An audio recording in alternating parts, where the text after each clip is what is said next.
I would like to share with you a personal story that changed me as a person. So, I got a call in the middle of the night from a close friend, and she said to me that, Hadil, I need help. My mom is really sick and I need you to come and help. Or not I need you to come and help, but more as, can you find me someone who can help me with my mom? So I told this friend, you can call the ambulance or you can take her in the hospital. But she said, I can't because my mom is put into palliative care. My friend was just looking for any sort of help she needed at that moment. So I told her that my husband is at work and the kids are sleeping, but let me call someone and get back to you. I called every nurse I know. I called every healthcare aide I know. And somewhere, I tried to do my best to get someone else to help. Somehow, my friends, some of them were working, some of them couldn't make it. Then I started calling my family members and my neighbors, but still no luck in finding someone. So I called her back and I said, send me your address. I am calling an Uber and coming to you with my kids. She said, no, Hadil, it's okay. My mom fell asleep. I said, I'll make a Facebook post and let's hope we can find you someone to come and help you in the morning. That morning, I called her back, but no answer. And then I called her again in the afternoon. When I called her in the afternoon, she picked up and she said, with a crying voice, my mom passed away.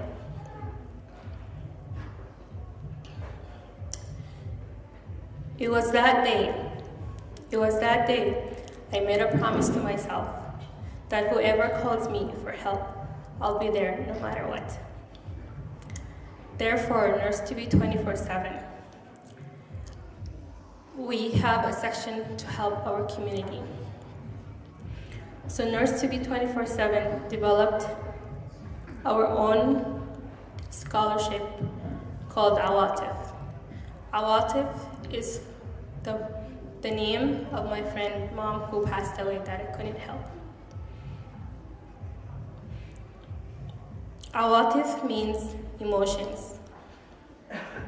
When I called my friend to ask for permission to share her story, she said she would like to give her own speech as well on behalf of her mom. So without any further ado, I would like to welcome Dahlia Mostafa and present for her a gift that I made from my organization on her mom's name. So every now and then, we have a scholarship. It's gonna call Awatef, which means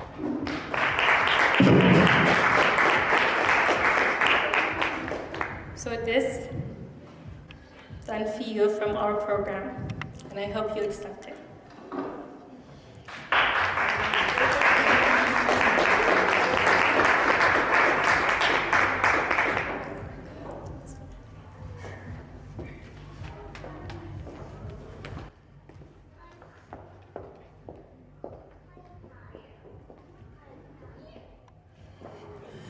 Good evening, everyone. I'm speechless after all the beautiful things Hadil said today, and I'm deeply touched by the trophy carrying my mom's name on a legacy for scholarship to a nurse every year. Being invited by Hadil to be here today was very inspiring, because everything about my mom was really inspiring. Her journey into illness was for 15 years. So we've been dealing with nurses for 15 years throughout her illness. And before that, 5 years with my dad, so that makes it 20 years. And as for me, myself, Since I was a kid, I grew up when I was 12 years with juvenile rheumatoid arthritis. So it was interesting, the relationship of our family, all of us, with the hospitals, doctors, and nurses. And I always noticed, whether back home, when I was living in Egypt, or in Canada, or when we traveled through the States, Germany, England, France, I always noticed that nurses are often not recognized enough. And I'll speak about both nurses and nursing assistants, because both of them really touched our life. Let me introduce my mom first, since she's not here. Her name is Awatef, which means emotions. She's full of emotions. She really was a person full of love, full of kindness, lots of deep wisdom. I carry lots of her wisdom and emotions, and everything I've achieved in my life, it's because she was the center of my life. I remember when my dad passed away a long time ago, 15 years ago, he made me promise to look after her all my life. And I did promise. The way she took care of me when I was sick, when I was young, was incredible enough that I take the extra mile and I take care of her when she fell sick. It was very hard for me, given the condition of my arthritis, bilateral hip replacement, to deal with mom when she was sick, have her on a wheelchair, let her go outside, see the world, take her on trips, and make her feel alive until she passed away. The word hospice and the word senior house was not even acceptable that we talk about it. And every time we go to the hospital and they speak about palliative care, comfort care, giving her medication to end her life because it's become a hopeless case, we would say no. For as long as Allah subhanahu wa ta'ala, God has given her life, we will take every single mile to help her and be there for her. When she passed away, I didn't actually, as Hadil said, I knew that she got very sick, and I knew that there is nothing to be done in the hospital, because for the last 4 years, every time we go to the hospital, they say there is nothing to be done. Don't bring her in. So I asked Hadil, we had already a nurse, I asked Hadil for 2 more nurses, so we can have some shifts for nurses until her case stabilized and she becomes better, with the power of a miracle, believing that a miracle will happen. I always believe in miracle, and miracles never let me down. Hadil called in the morning, and by the time she called, mom passed away. For 5 hours, I thought that my mom was sleeping. The nurse assistant came in the morning to check on her. She said, Dahlia, mom is sleeping, let's not wake her up. And I said, are you sure that mom is sleeping? She said, yes. I looked at my husband and I asked him, are you sure that mom is sleeping? He said, yes, she is sleeping. But something deep inside of me told me that it cannot be that after all this pain and suffering she had, all of a sudden her face was shining, enlightened, beautiful, peaceful. She was really resting in peace. And it was the first time in 15 years that I've seen my own mom resting in peace. Every time a tear is about to drop from my eyes, I remember the wonderful multitude of memories that we had together. Her severe illness never restricted her at home. She was blessed not only with me, but with a son-in-law, my husband Ahmed, who took care of her exactly like his own mom. We traveled the world, we had lots of memory, lots of fun. One time when we went in the hospital, she was sick, the doctor asked her, do you want us to end your life? She doesn't speak English. They got a translator for her. And she answered and she said,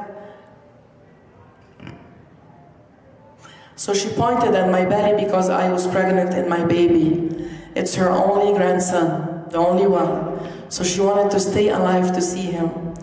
She was that amazing mother who empowered me to go further up for my education, all the way throughout my PhD. She was that mom who was encouraging enough that despite the pain of arthritis every single day, that I wake up, cope, go to school, never miss an exam, and be a fighter. Not only a fighter to live, but a fighter to live, to inspire others, to lead by example, and to tell people a gentle reminder that despite disabilities, you have immense abilities deep inside of you. Utilize them, go and do. This year, I was named twice the Woman of Inspiration across Canada. One of them in February 2018, and the last time was last November for prevention of domestic violence. In April, I was honored with the Sovereign Medal of Volunteers from our Governor General of Canada. It was my mom's dream to see me having this medal. And despite the fact that the ceremony was in Ottawa and her health was in danger to take her there by flight, we really fulfilled her wish. I can't forget her wonderful smile, seeing me being honored with the highest outstanding award for volunteering in Canada. She lived as a proud mom. She witnessed me and my husband having a blessed, happy marriage. And she witnessed the joy of a little grandson. So she really did have a beautiful life.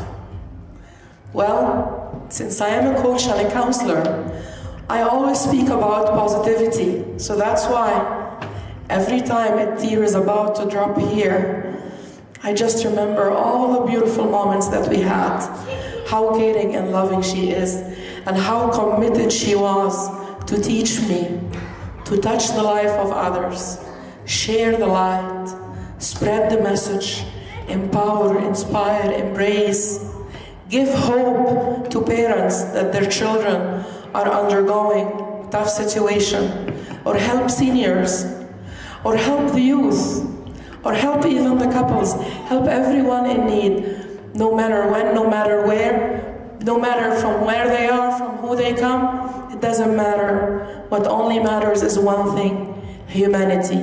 To stand up for humanity and to remember that we are all human and we are here on this planet to interact and interweave our experience for a better future, a brighter tomorrow for all of us together in peace. So at the end, may her soul rest in peace. I was very touched when Hadil approached me with the scholarship for the student on the name of my mom. And I kept thinking, what can I do as a way to thank nurses and nursing assistants? And I had this thought that came to me as a way to say thank you for all the nurses in Alberta and the nursing assistant, to offer 200 scholarships for nurses and nursing assistant for a course called Communication Skills Course through the Life Transformation Academy that I am the president of it. Why in particular communication skills? Because communication skills are very important. Nurses do play a great role in nursing assistant in communicating with the patient, with the family. That communication level is evolving every day in academia and in research. So I would love to be part of giving back to all those nurses and nursing assistants in Alberta by teaching them by myself this course as a way to say thank you.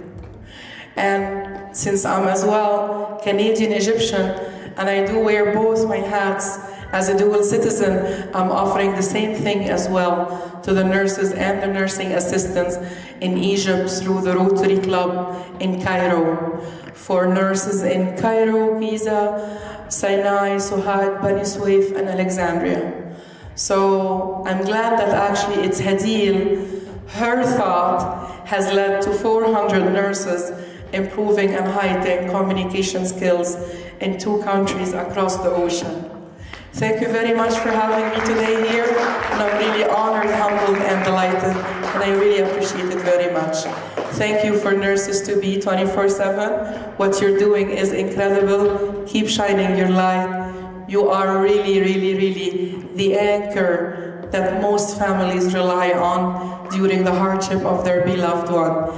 We call you in Egypt the angels of mercy, Malaikat al-Rahma, and you all are. So thanks for all the nurses in Canada, in Alberta, and all across the world. Thank you.